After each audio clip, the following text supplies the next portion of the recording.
Hey, this is Tim Pierce. I got to put together a band for a recording session with Vanessa Fernandez. Some of the best footage I've ever been able to capture. After the song ends, I spent a few minutes talking about all the musicians and every detail of the process. Thanks to everybody who's made the masterclass a success. Click the link below if you want to check it out. We're up to about 1,000 videos and 100 hours of content. Click Vanessa's link below if you want to get updates on the release of her new record. I want you the right way. I want you, but I want you to want me too.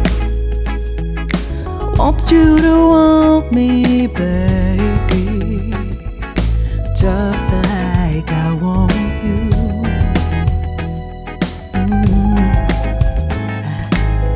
I want you the right way. I want you, but I want you to want me too. Want you to want me, baby, just like I want you. Oh, I give you all the love I want in return, sweet darling. Half the love is all I feel. Oh, just to beg, oh, just to say, you don't want me now, but I'm gonna change your mind some way, somehow. Oh, baby, I want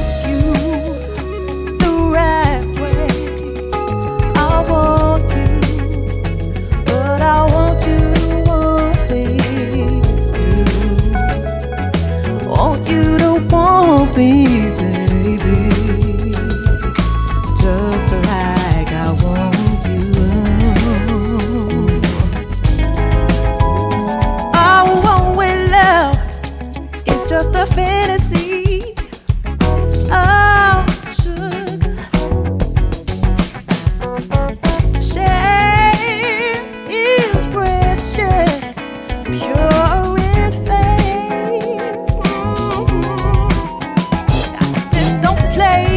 Something, no, you should cherish for life, oh baby.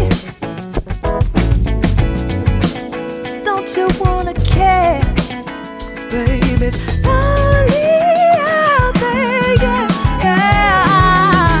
I want you the right way.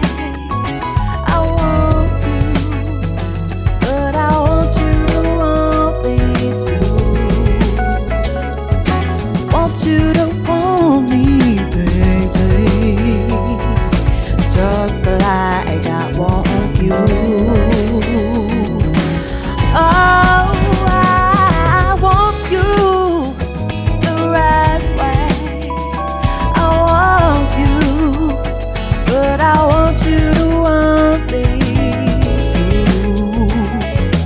Want you to want me, baby, just like I want you, yeah.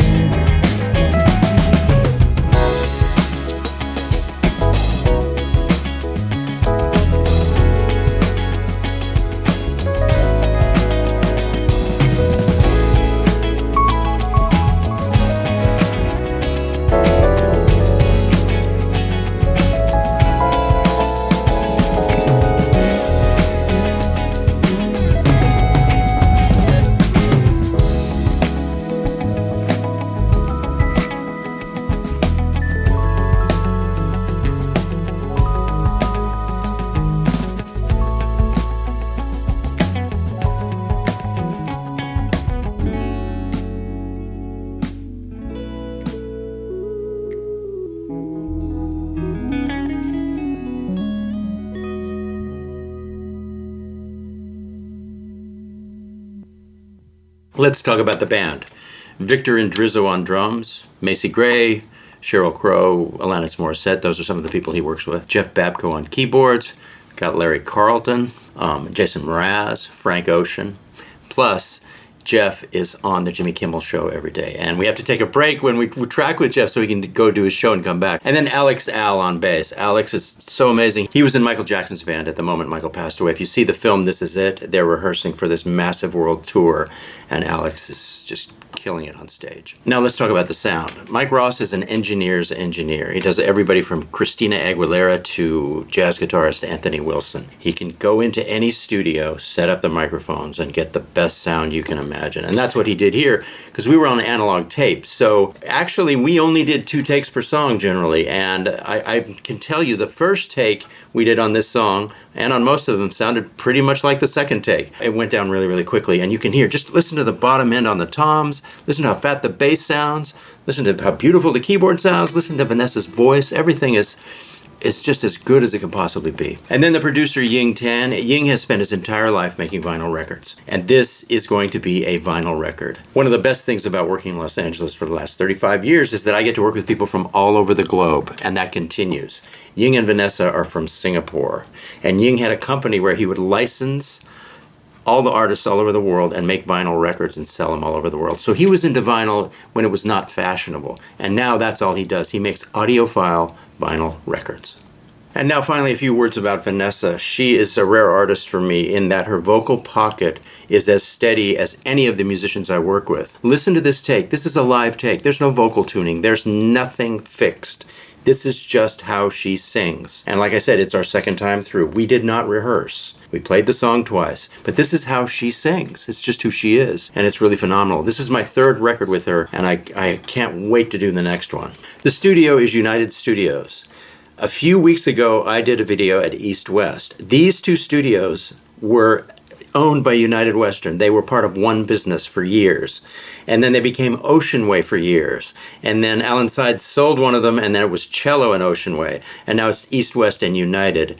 So these 2 buildings are arguably the most iconic and important, along with Sunset Sound, I would say. These are the 3 most important Sunset Boulevard studios historically. I can't overstate the importance of these rooms and the historic value of these rooms. So when Vanessa and Ying and Michael were talking about this project, they actually allowed me to choose the band. And it was my dream band for this material. It's a collection, when it comes out, it's a collection of 12 really, really classic R&B songs. Victor, Jeff, and Alex were my first choices for all of this. And Jeff is so valuable that when we record with Jeff, he has to leave at 4 p.m. and go do Jimmy Kimmel. So you know how expensive studio time is and how expensive musicians are. It's just okay when you hire Jeff. You just take a break. I mean, the first day I did some guitar overdubs. The second day, we just took a break and relaxed because everything was going so fast. And we knew that the minute Jeff walked back in, it was going to go fast again. So when you hire Jeff, he's got to go do Jimmy Kimmel down the street. I mean, we're really close. So it's not far. Traffic's heavy, so it takes a little while. But that's how good Jeff is. Jeff can leave and have an entire room wait for him. So to run it down one more time, it was a 3-day project. The first day we got sounds, which always takes a little bit of time, and then we did 4 songs. Literally 2 takes per song. Might have been 3 takes on something, I don't remember that, but we would play it and it'd be like, oh, keep that, but then do it again, please, because it's too easy if we keep the first take. So first day 4 songs, second day 5 songs, and then the third day I did 3 songs with Luis Conte and Vanessa, so a much more stripped down approach. But that full band was just 2 days. The thing I love about this performance is everybody is kind of heating up and cooling down together. I mean, it starts out kind of subdued and then it kind of rises. Second verse comes around, it gets more funky and yet more spare. Everybody's leaving space for each other. So one guy plays a fill here, one guy plays a fill here.